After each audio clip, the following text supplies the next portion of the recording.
USCHO.com.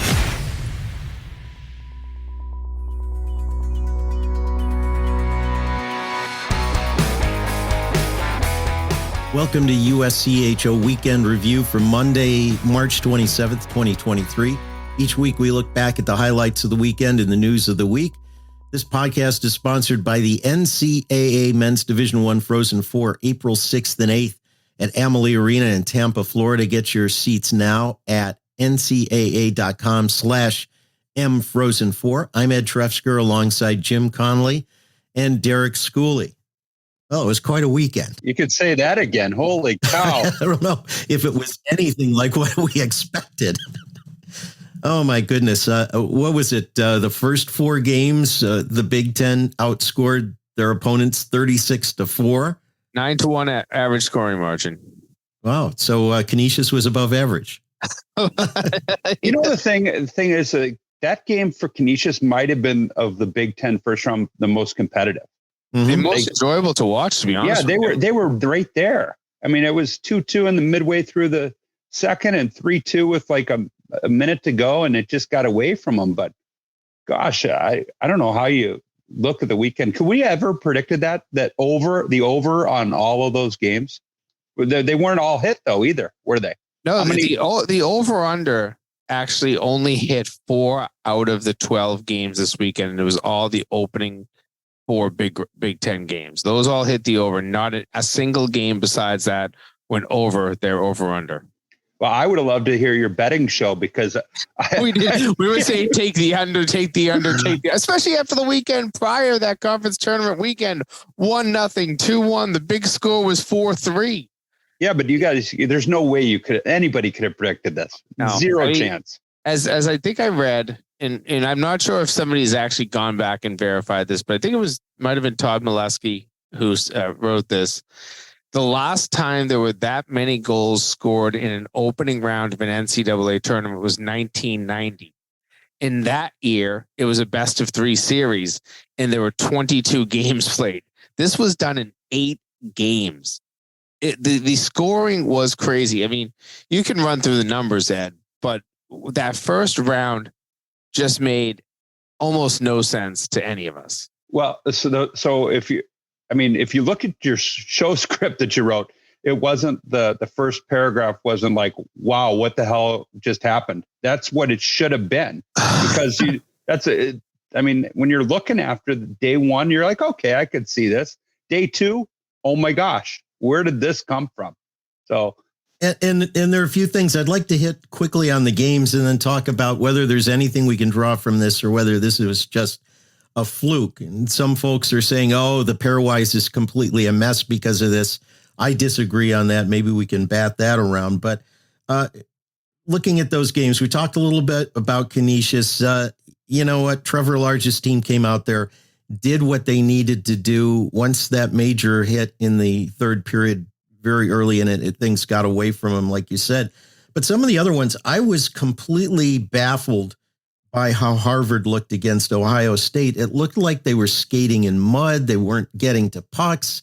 It just was not what we expected from the Crimson. Meanwhile, Ohio State just completely dominated.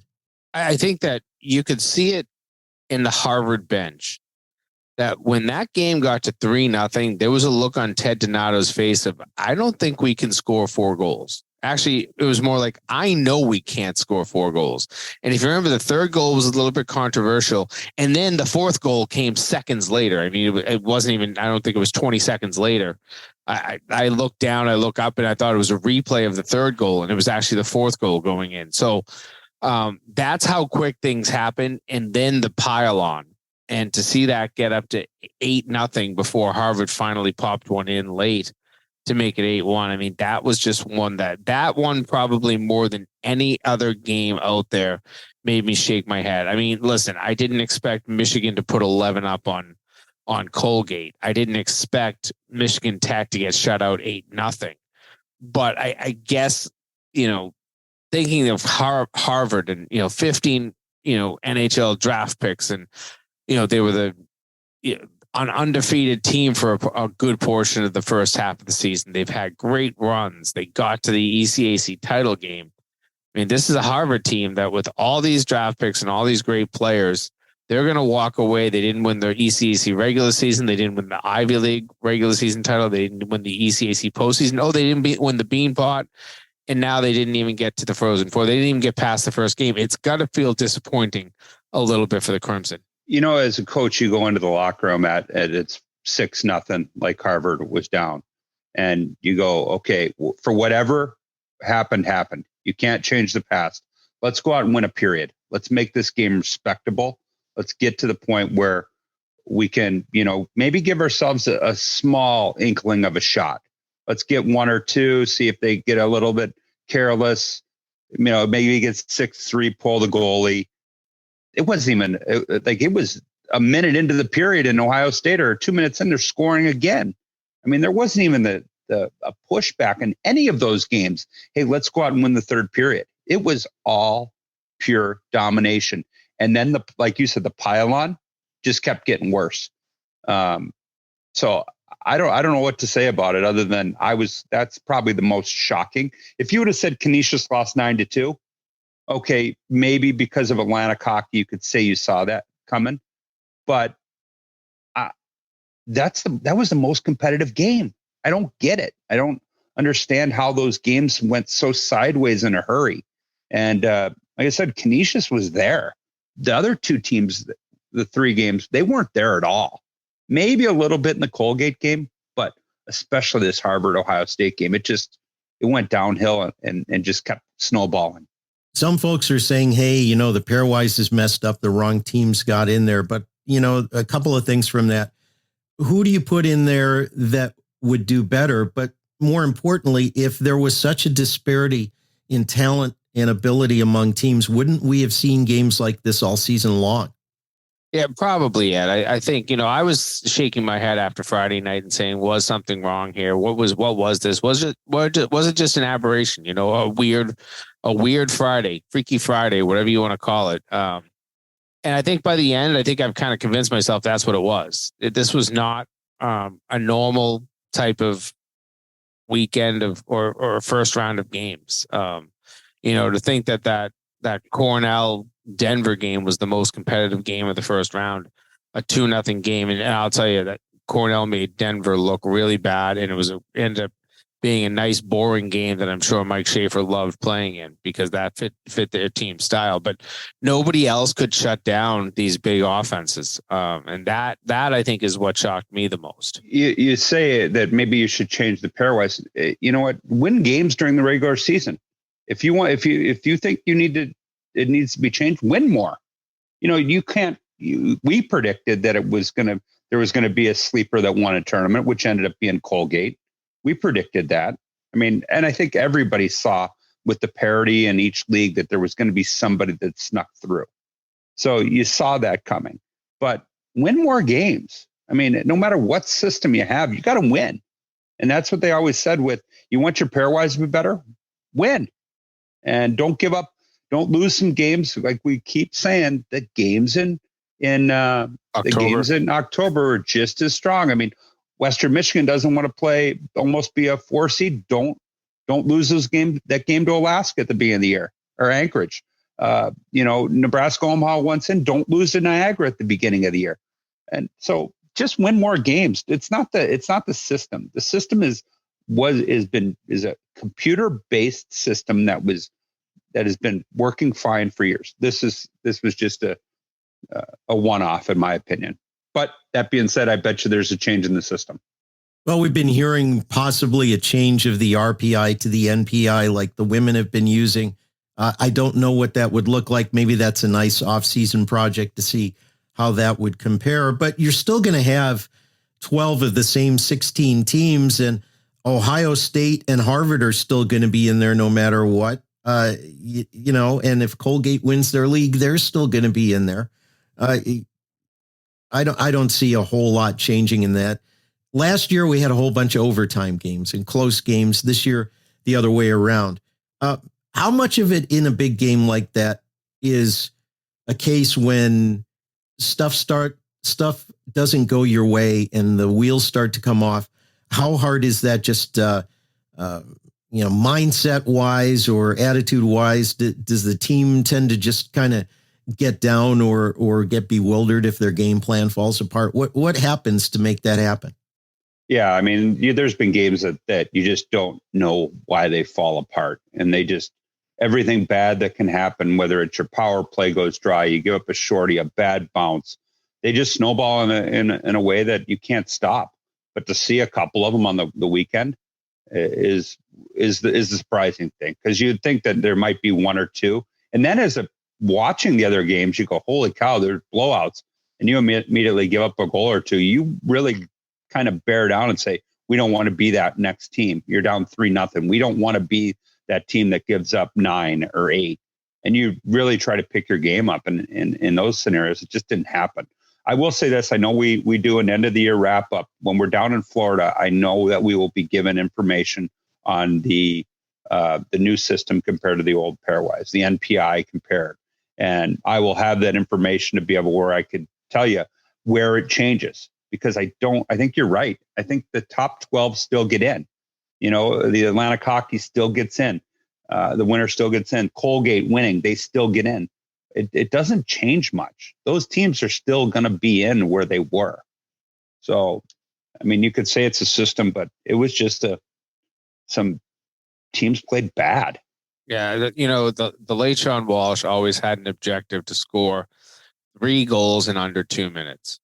And I felt like every team that had a blowaway this weekend scored 3 goals in 2 minutes or so. And that ends a game, especially these NCAA tournament games, especially when you think about offenses this year. There were not a lot of power offenses outside of a few Big Ten teams, maybe BU, maybe 1 or 2 teams in the NCHC that could at times put up some goals, but there were not a lot of offenses that could just score at will. Minnesota, yes. Michigan, yes. We saw that Penn State did it a couple of times. We saw Ohio State at times wake up and start scoring goals. So it did happen in the Big Ten, but outside of that, so if you're in a game and you've just given up a 3 spot in 2 minutes, I mean, you can take your time out. You change your goal. There's just not a lot you can do. And when you just see those goals piling up, you kind of see the handwriting on the wall as soon as it happens. It is very hard, very demoralizing to come back from. Well, at least we did see some good games in the finals in each regional. The BU 2-1 win over Cornell. Jim, you were on site for that game. Cornell with a late goal to make it exciting. That's pretty much what you would expect between those two teams, especially a low-scoring game if Cornell's involved. And almost no offense. I think that the final shots were maybe 21-14 in favor of BU, and BU really held Cornell to limited opportunities, blocked a ton of shots. I think they ended up with maybe 17 or 18 blocks by the end of the game, and Lane Hudson had a block with about 19, 20 seconds left when there was an empty net. And that block turned out to be a really huge play in that game because Cornell had just scored 11 seconds earlier. And here they're looking at a rebound opportunity that just bounces to the right place. And Lane Hudson that did what a freshman D who happens to be one of the best scoring players in the country can do. And that was blocked that shot. It was fantastic. So I look at, some of these games that were blowaways. This is one of those games I expected to be really low scoring, really close. That's exactly what we got. BU, they go into the Frozen Four, the hottest team in the country, 9 straight wins. And they are a dangerous team. They can play both styles. They can open it up, certainly, but they can shut you down and lock you down defensively. Yeah. The Cornell game was, you feel for Mike Schaefer because they've been there so many times. And they've been so close so many times. And, I was with them in Providence when they lost to Providence, and the regional when Providence won the national. I think Providence won the national championship that year. No. They got to. Yeah, that was 19. That was Buffalo. That was Buffalo. Yeah. So no, but they've been so close so many times, and they just are right there. They've got good teams. Their best team got canceled by COVID. Yeah. When they were in Detroit. And you just feel for them because they play the game the right way. They defend, they play hard. They've got high skill. They don't lose players. I know Mike went off on the transfer portal in his post game, not really off, but talked about how those guys stayed there and didn't leave. And but they just get so close, and they've only been to the Frozen Four one time in Mike Schaefer's history. And I worked for him in what would have been 1997, which would have been his third year. So think about how many years they've been really close. I thought they might be the team this year to be the sleeper, because these are kind of the five teams that no disrespect to Denver, these are probably the four teams that you would have thought that potentially could have made it. But I thought Cornell had that opportunity to beat them. And they're just, like you said, there wasn't a lot of offense, and there was a couple chances for BU to take advantage of it. Yeah, I think if my numbers are right, that was the 10th time that Mike Schaefer was in a regional final.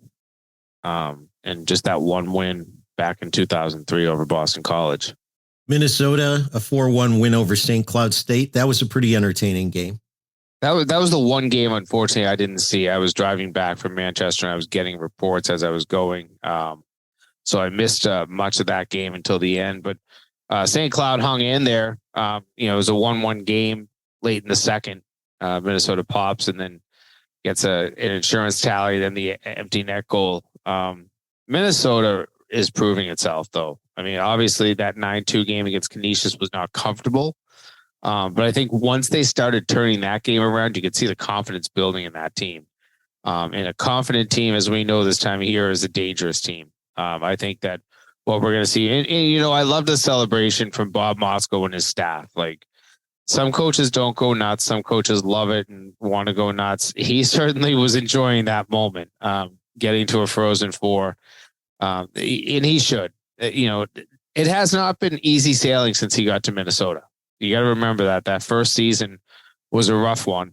And now he's starting to put them together, and he's gotten to the Frozen Four back-to-back years. And I think that this is to me maybe the most dangerous team heading to Tampa.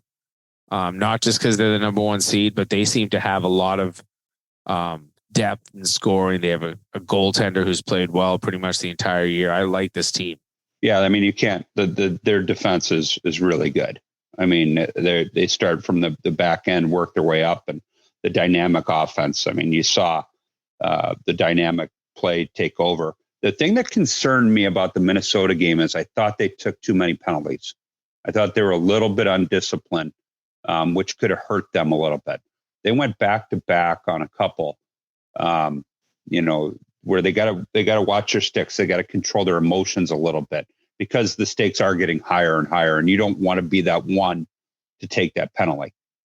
For example, the penalty that at the end of the Penn State game, which allowed Michigan to tie it. I mean, it was a penalty, and it wasn't a bad penalty. The guy drove wide, but you don't want to be that one in penalty box when the game gets tied.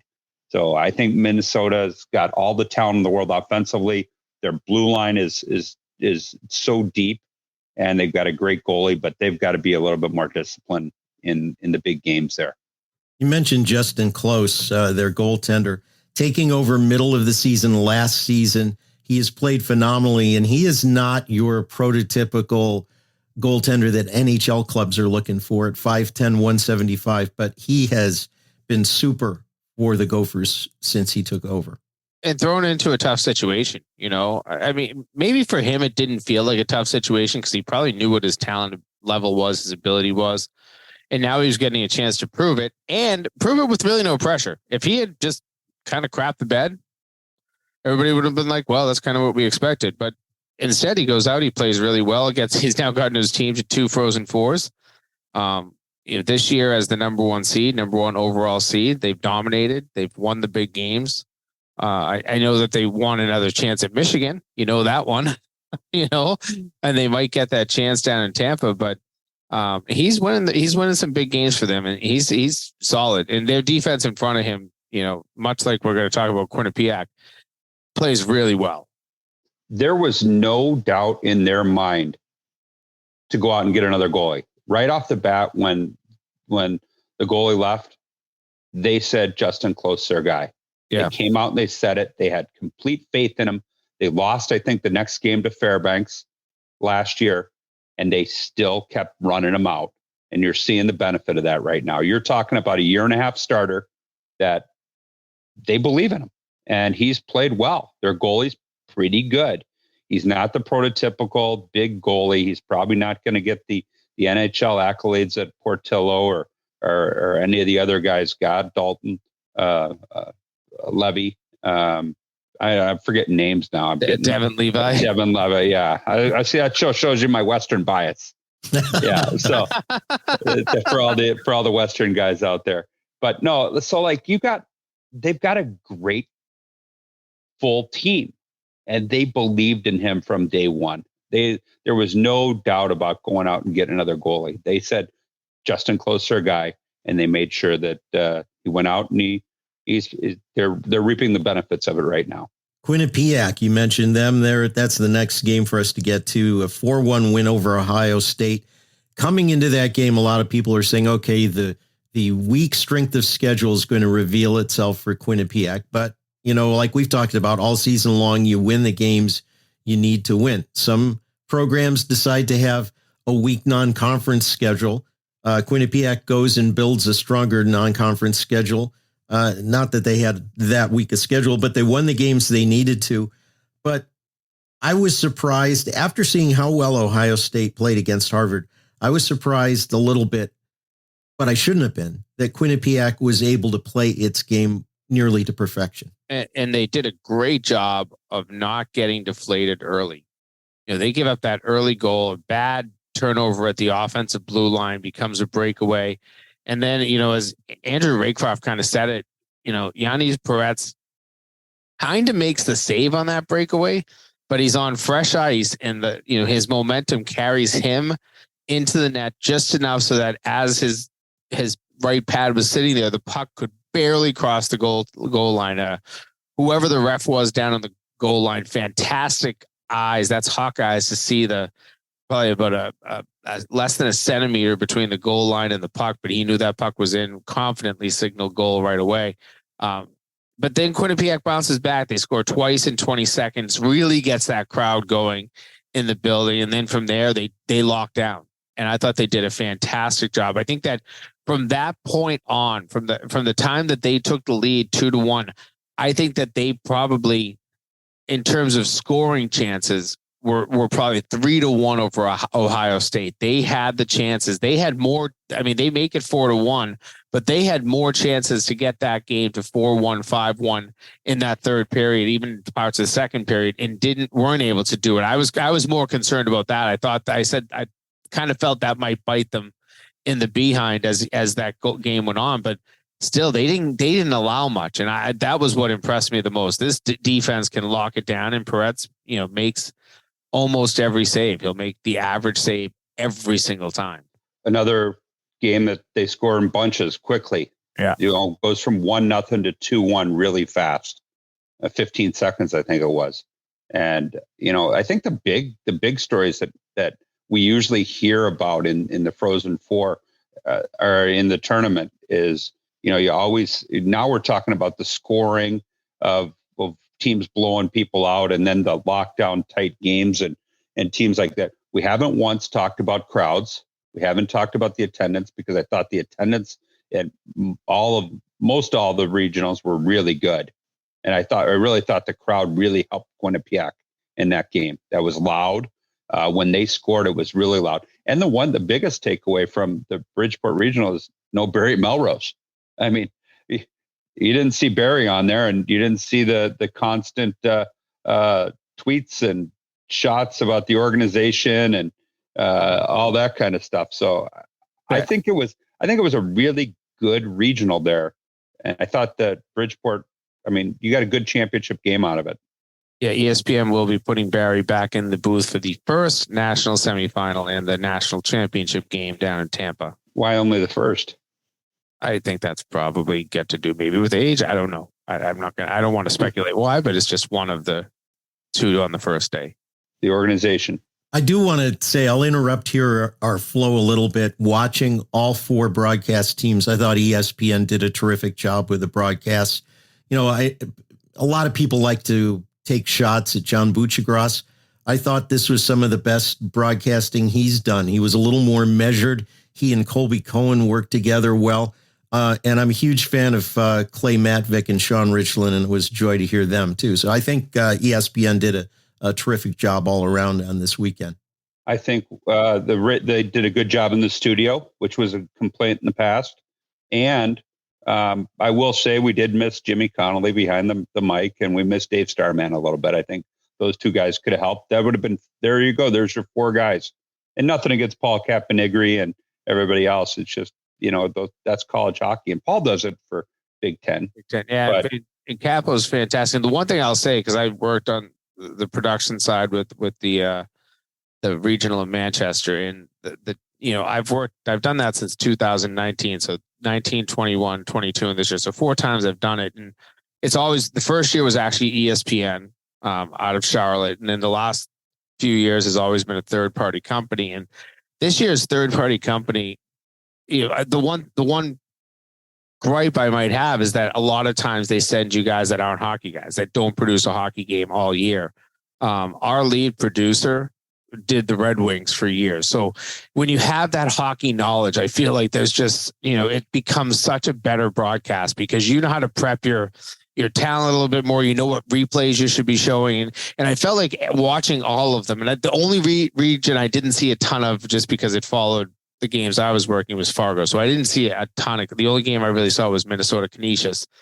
But every other region I saw every game, and you could just tell all the replays are popping quick and you're getting the stuff you want to see. And I think the talent did a fantastic job. Keep an eye on Drew Carter, who was the play-by-play in Manchester. That kid is a 2019 graduate of Syracuse University. And that Syracuse media mafia, they have a real good thing going up there and putting great play-by-play guys out there. But he is an up-and-coming star. And I know he doesn't do a ton of hockey, but you would never know that from this weekend. He was fantastic. And you mentioned the other guys that I thought everybody was really fantastic this weekend. The one complaint watching as a fan, I think there was times where they couldn't find penalties in the review. I think they couldn't find some things during the reviews that they were looking for. And that would be my only complaint. I watched almost every game, pretty much front to back on all of them. And I thought they did a good job. Like I said, you miss Dave Starman, you miss hearing yourself on the call, but you know what, for the most part, I think you didn't hear much complaining. Every once in a while you would read something on Twitter about a mistake they made, but everybody makes mistakes, coaches, especially players. In really high pressure moments. I make a ton of them throughout the year. I just couldn't even pronounce a name there of one of our Richter finalists. So yeah, we all do. Last year's Richter, what do you mean? Yeah. I had somebody bring that up to me recently about mistakes. And I said, okay, so if there's a game where I'm doing play-by-play, there's 60 minutes of action. And when the action's going on, I'm probably speaking about 150 words a minute. So there's 9,000 words. Throw in pregame, postgame, 12 to 15,000 words. If I get 95% of them right, there's still 750 words, which is like 50 to 75 sentences where there's going to be an error. And if you're batting 950, well, you were first round ballot in the Hall of Fame and nobody has batted 950. Anyway. I did recently hear a podcast with Al Michaels. Yeah. He said, if you can call play-by-play in hockey, you can call play-by-play in any sport. He was really referencing the speed of the game of hockey. So I think, obviously he made himself off "Do You Believe in Miracles?" Which, goes back to hockey. But he said that he firmly believes that if you can do hockey, you can do any game. Well, we didn't mention one of the games, and this one was probably the most thrilling game of the weekend. And that was Sunday night's game. Michigan and Penn State. Didn't take much of overtime for Michigan to come out and get the 2-1 win, but that was quite the battle. Yeah, it was a lot of emotion in that game. Great crowd, really, really good crowd. I thought it brought a lot of energy to that game. I think the committee hit a home run on their placement of games and attendance and all that this year, as much as people were complaining about some of it. But that was a really good hockey game. The big question the whole time, would Souliard be able to continue the shutout? He was so good. He kept him in the game. Even the first period interview with Paul DeNaples said that, that their goalie was keeping him in the game. And then the game kind of turned a little bit. You know, how many people, when Penn State had an open net in the last, right before the power play, how many people said, ooh, is that the old TSN turning point? It felt like it. Yeah. Yeah. And if they would have buried that, Michigan has no chance. They don't. They get a power play. And I thought their power play looked so. They were trying. Not everything always with the talent that they have. Not everything has to look pretty. And they were trying to make everything look pretty. They finally started funneling pucks to the net a little bit and got a rebound, and Fantilli scored. Every time my whole family is watching an overtime game, I say that games end quick, and then they end up going to 2 or 3 overtimes. And I said that game end quick. My daughter said, yeah, that's what you said on the Ohio State women's game where it went 3 overtimes, or it was a regional in Ohio State, the regional there, Quinnipiac and Penn State. And it went like 2-3 overtimes. And I said it again, and it went quick. And good shot by Samoskevich, that's for sure. Yeah, going back to that Michigan power play, the one thing that stood out to me is, yes, they have a ton of talent. And when they try to do things fancy, it probably doesn't work that well. But the one thing that talent does is they keep that puck in really well. And if you have a hard time getting it out, if you remember the goal, it comes after a couple of almost clears that they just didn't get out. And then the ability to cycle it back around, get that shot to the right side, and the rebound sitting right there. I thought that was the one power play that looked like they were, a little bit more blue collar grit. But, think of some of the pucks that they kept in during that. Maybe it was 1:20 that they were on the power play, whatever it was. I do know what you're saying, though. I think that they've got to, when you have some of that talent, sometimes you got to sit back and go for the grit, go for some sandpaper. And with that rebound goal, that's a pretty goal. There was not a lot of room to put that puck. Well, they started with the second power play on that one. Right. Because they were tired. Yeah. So they started with the second power play, which sometimes you want to get that second power play off pretty quickly. So when they said there's the 1:10 or whatever, I was just wondering if there was going to be enough time to get it, because you always change when the puck's iced. Yeah, it took 1:02 for that power play to score. So yeah, so they got it off pretty quickly once they got back in. But there was a misclear on that, and usually in those scenarios, misclears end up in your net. Yep. Well, we're going to take a break, and we'll talk about some of our biggest takeaways from the weekend and some of the things we're looking forward to at the Frozen Four in Tampa. And USCHO Weekend Review is sponsored by the NCAA Men's Division I Frozen Four, April 6th and 8th at Amalie Arena in Tampa, Florida. All right, class, it's the NCAA Men's Frozen Four. Welcome to Fandom 101. Want to help your team rule the rink? Here's your assignment. Lesson 1, go big for every goal. 2, when you bring it, bring enough for the whole class. And 3, attendance is encouraged, but passion is mandatory. The NCAA Men's Frozen Four, April 6th and 8th at Amalie Arena in Tampa, Florida. Buy your tickets today at ncaa.com/mfrozen4. Class dismissed. We're back with more of USCHO Weekend Review. I'm Ed Trefzger alongside Jim Connelly and Derek Schooley. Biggest takeaways from the weekend, gentlemen? I'll start, and I'll kind of, school's kind of stole this from me already, but the atmosphere. That was my number one takeaway, was that this felt like the regional tournament that the NCAA has been waiting to hold for the better part of 15 years. All 4 buildings, even on Thursday, because you never know what you're going to get on Thursday, because you're splitting up your crowd over 2 games. And it looked like the atmosphere was great in the buildings. If there was anyone I was kind of disappointed in, it was Bridgeport. Just only having 4,000 there for the championship game in an 8,000, 9,000 seat building. That one didn't feel as good, but it's still, this Quinnipiac fans are pretty loud and they're boisterous. So they generated a good atmosphere there. I thought that Allentown stood out. Penn State should be really proud. I know Guy Godowski knows what he has in a fan base. But they've got to be really proud. They filled that place on Sunday night, just looking at the number, 8,000, almost 8,400. I thought that the BU Cornell crowds. So in Manchester, they did not open the upper bowl on Thursday at all. And when I got there to the arena on Saturday, I saw that at least between goal lines, so center ice, basically from goal line to goal line, they had opened both sides of the upper deck. Both sides were pretty much full. They ended up with 7,200 there. That was a great crowd. And in Shields Arena, that was their biggest crowd ever. They added some seats since the last time that North Dakota played in a regional there. So they were able to set the largest hockey crowd ever in that building. So I know there was some concern. Oh, North Dakota has all the tickets and Minnesota fans aren't going to buy them. Well, Minnesota fans bought those tickets. I saw some of the prices that were going on those tickets, and Minnesota fans shelled out a lot to be there. Yeah, the one game that stood out to me, and you were there, I was surprised with the day off in between why they didn't go BU with the night game to give more BU crowd to get there. I didn't think the BU Western was as full as I thought it was going to be. Yeah, I would have flip-flopped those two games. One.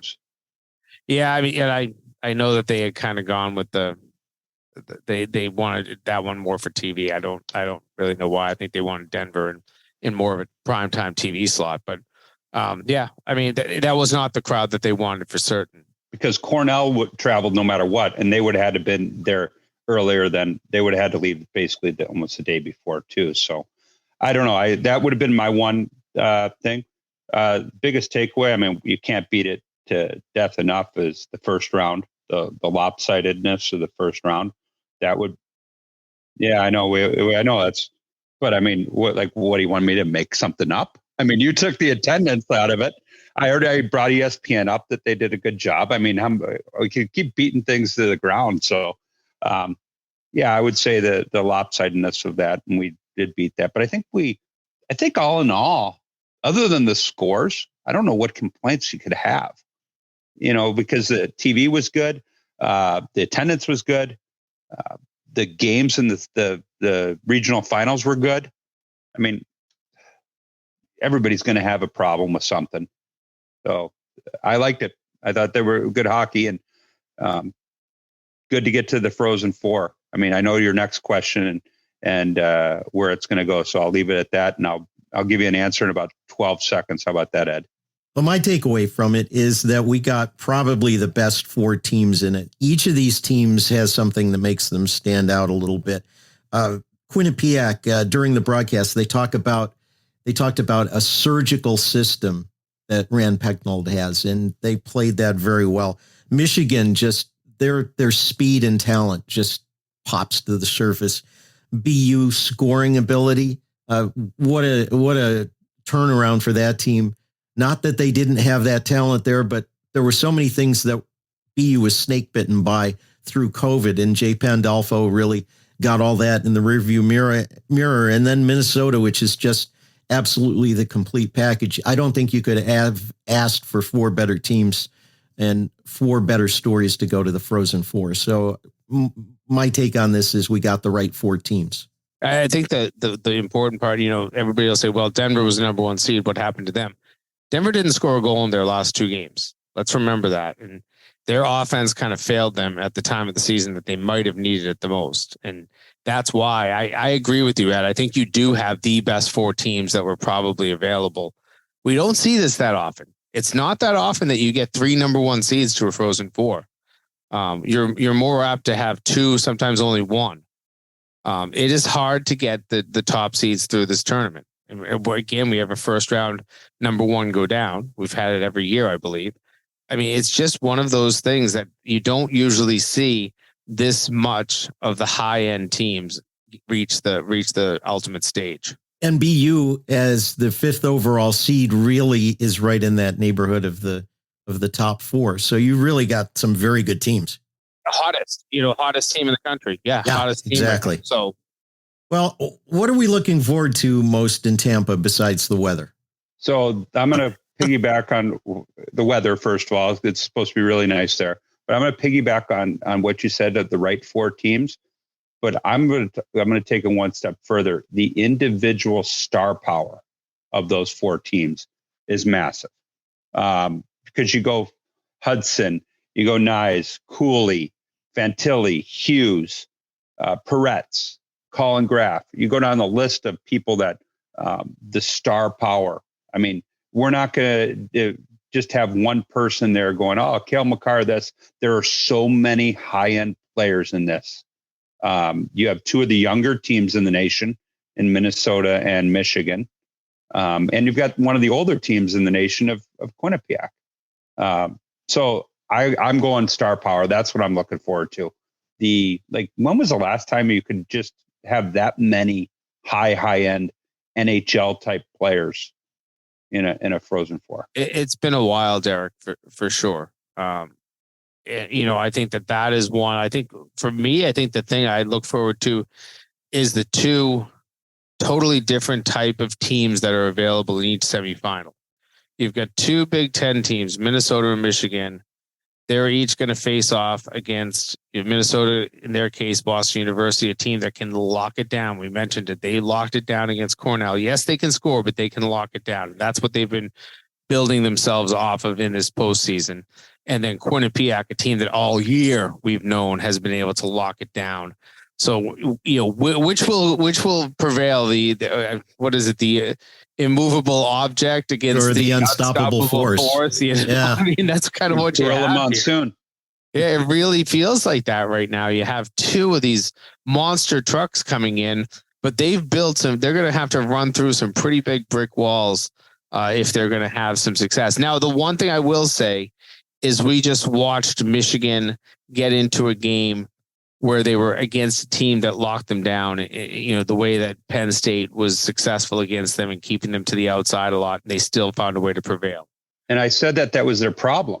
Yeah. I said that they score, they're not going to be able to stop people. Prove me wrong. I mean, I didn't realize that their goals against was as high as it is, that it was over 3 on the season. And last night they proved that they can play in both styles of games. That's, I think, going to be really important when they get to Tampa and have to play a Quinnipiac team that can shut things down. I'm interested to see how that will play out. Do you know one of the big parts of that game that we didn't really talk about? The response that Penn State had after the goal that Michigan had to tie it. Penn State dominated that almost retook the lead. Yeah. Penn State dominated the last 7 or 8 minutes. It's like Michigan was almost very lucky to get to overtime. And I don't think there were big time chances, but there were so many turnovers and they couldn't get the puck out and all that. I mean, they were on their heels a lot and the brashness of Fantilli's interview before the overtime was pretty good too. Yeah. I enjoyed that. I really did. There was actually an interview posted from, I believe it was Dylan Peterson from BU. It was done by the league, Hockey East, between the second and third periods, and he kind of had a similar level of chutzpah. If you go onto Hockey East Twitter account, you'll find the interview he did, basically saying, "We know that we're better than Cornell. They can't beat us. If we just play the way we want to play, they have no chance." So I mean, it was almost like a guy, somebody, was it Messier that went out and guaranteed the guaranteed Game 6 in back in 1994? I mean, that's almost the way he felt going into that third period. The other question I want to ask out of this, I've been asking this during the last half of the season a few times. When will Michigan finally take the interim tag off of Brandon Naurato? Isn't it time to get that shadow lurking in the background off of his back and let him be the guy that has that team?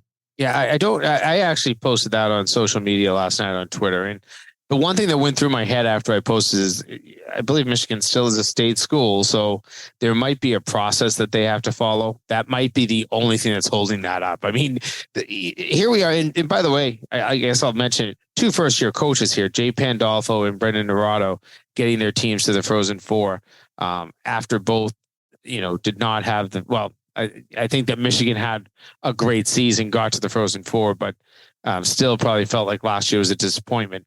I think that you're looking at what Michigan has done. I mean, if you don't turn over the reins to Brandon Naurato, I don't know what type of coach you're still looking for at this point, because what he's done this year and having to shut out a lot of noise. Don't forget the whole firing of Mel Pearson and everything that went on in the investigations and all of that stuff, that was a lot of distracting noise for the players, I'm sure. So you as a coaching staff, Navarro and who he had with him, they had to go in and quiet a lot of that noise inside the locker room, and they did that successfully.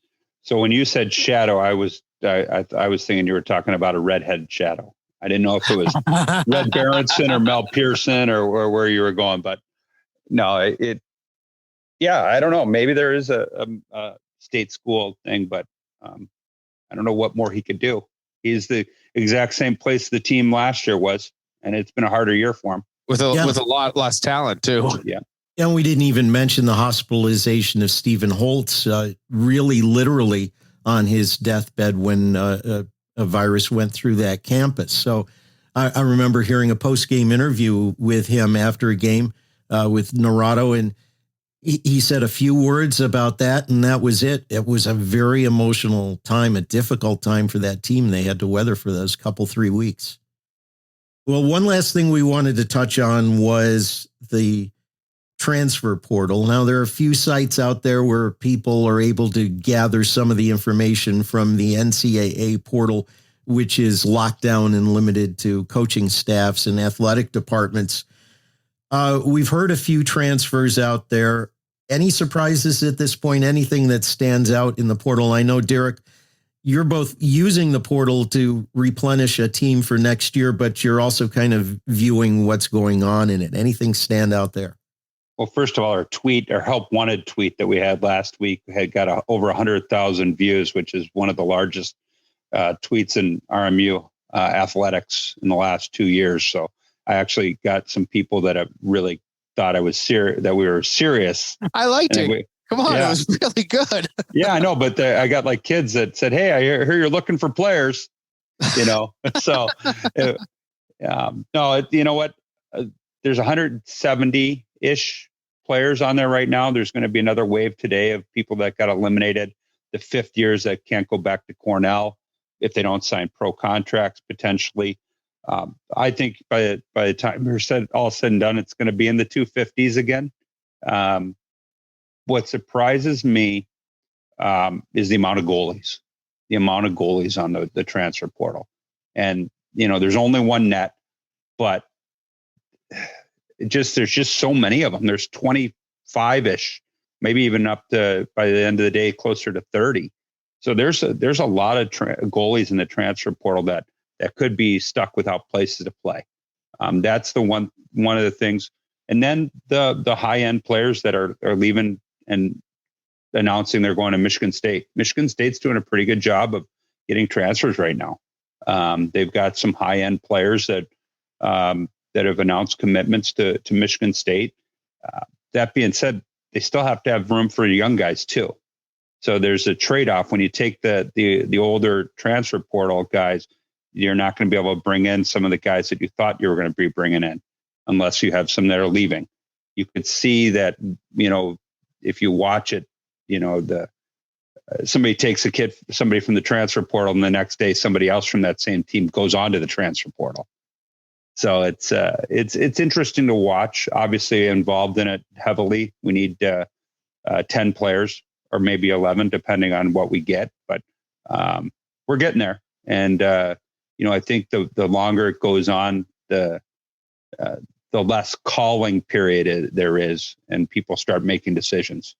Yeah, I guess the goaltending thing is really what kind of grabbed my attention in that first week. I know we were just getting on the show last week when we started talking about it. I mean, it just opened up maybe an hour before we were recording, and we started to see some names pop, and there were some big names. But after day one, the thing that really kind of kept opening my eyes was just the goaltenders. And there's going to be a lot of homeless goaltenders when all is said and done. And I understand a lot of them are fifth-year players. That there's a good number of fifth-year goaltenders in there.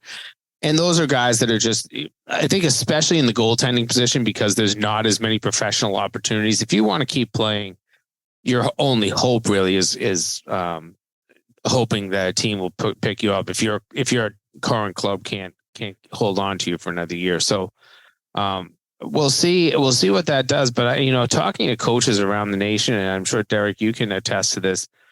there is something comforting about having an experienced goaltender that maybe get the, changing programs, you get to coach them up a little bit extra and they can make a difference for you. I've seen it in Hockey East at a number of schools. I know Lowell has employed it. I know that Boston College has tried it the last couple of years. There'll be more schools trying to rely on some of these transfer goaltenders that it'll be a big difference maker. North Dakota needs a goaltender. UMass lost 2 goaltenders. There's a couple of big name programs right there. Robert Morris needs 3 goaltenders. There you go. Well, and I don't want to put Derek on the spot with this. I'll turn this to you, Jim. One thing that also struck me is there are some programs that lost a lot of players. There are. And sometimes you kind of have to figure out why. Is there a why? Coaching style sometimes is not set for every player. I'm sure end of year exit interviews, certain coaches probably are very brash and say you're not going to get the playing time that you expect next year. But going back to Mike Schaefer and what he said on Saturday, I guess there is a level of desire for players to change more than ever now, and the transfer portal has brought that on. And coaches, it's a challenge, I think, for coaches, as it always has been, I guess. But that thought that you had to sit out that season, I think, probably kept 80% of the kids that wanted to change in their schools. And maybe that's not the best thing, but I've also seen a lot of players that maybe did not have the trust of a coach in year 1 and year 2, that in years 3 and 4, they became fantastic players, All-Americans even. And if they had stuck around that same school, what does that do? I will say that this still does feel like it favors the big guys, and that the big transfers that go to the big schools, that is where I think we're still maybe creating a little bit of a disparity between the haves and have-nots in college hockey. And if you Blue Bloods. The Blue Bloods, if you're I'm not even going to name a program because it's not fair, but if you're even on an upscale team that's been playing really good hockey for 5-6 years, you might have 5 or 6 guys go into the portal in the hopes that they're going to one of those blue-blooded schools. And they're good enough players to probably do it. And that probably, as a coach at those schools, you might have felt very comfortable before the transfer portal. It's getting a little less comfortable. And it's a difficult part of the game. And I know, Derek, you've experienced it. You'll continue to experience it as a head coach. It's the only thing I don't love about the portal. I get you need to give the rights to some of these players, but at the same time, I think you're making the college experience more about the athletics than about anything else. There's and we've been going on a while here, so I'm not going to beat this to death, but we have a couple players, a player that you may remember, Ed, Daniel Levins for us, ended up being a 40-point junior and senior. He had one point, 1 goal and 1 assist in his freshman year, and didn't play in the NCAA tournament. The odds are very high right now that he might have said, you know what, I need a different change of scenery, and left. He ended up being a 120-point guy in his career for us. Very rarely would he have he might not have stuck around, or I might not have wanted him around, because it's easy just to say, hey, go find a new school. That being said, I don't know if, and this is where the loyalty will come in. He has a 30-point year and a 40-point year, and he's at 73 points after his 2 years or 3 years. Does he stay to be a 100-point guy at Robert Morris, or does now he go somewhere else to a bigger school? I mean, it's harder. It's going to be hard to get 100-point guys if you're not considered one of the Blue Bloods now. And the Blue Bloods might not get 100-point guys because they sign. So, these careers are going to be like Brady Ferguson for us at 160 career points. I don't know if anybody ever breaks that anymore, because he had to put up a couple years. He had 60 points his junior year. I don't know if we're able to keep him for his senior year now, because he doesn't have to sit out and there's no repercussions. I heard from one college that they had 32 schools contact their kid's agent about him going in the transfer portal. Wow. And the kid didn't go in the portal. The career arc of a college hockey player was so definable for so long, more than 50 years. And it's changed a little bit over time that some of those high-end guys, it became 3 years at most, usually 2, some even 1, because they were going to sign in the NHL. But the career arc was very definable. Now the career arc is, spaghetti against a wall. Who knows what you're going to have? It's everybody has a different approach to how they want to think about college. I do think that agents, you need them. I get it, but they might be the worst thing that's happening to the portal too. Is that the agents are they listen. They have the need of their clients in mind, and they only want to have so much. Not everybody needs a player who's playing at a school that's not Michigan. And I get it. When you're an agent, you can only have so many small potatoes. Sometimes you need the big ones to make the potato pie. But that was a really bad analogy. Potato pie. I'll have to get your recipe. I'm not a big fan. But you see what I'm saying? Like, the career arc has just changed so much. The one thing that I have seen that I think has been beneficial for some players, and maybe this plays into what Derek was saying, is there are players who may be the 7th or 8th defenseman on a blue blood team, or have trouble cracking the lineup as a forward and transfer to a different school where they play all the time and end up being stars at that level. And maybe will get some notice, but at least have a great playing career in college, whereas otherwise they might be riding the bench. And so there's some opportunity there.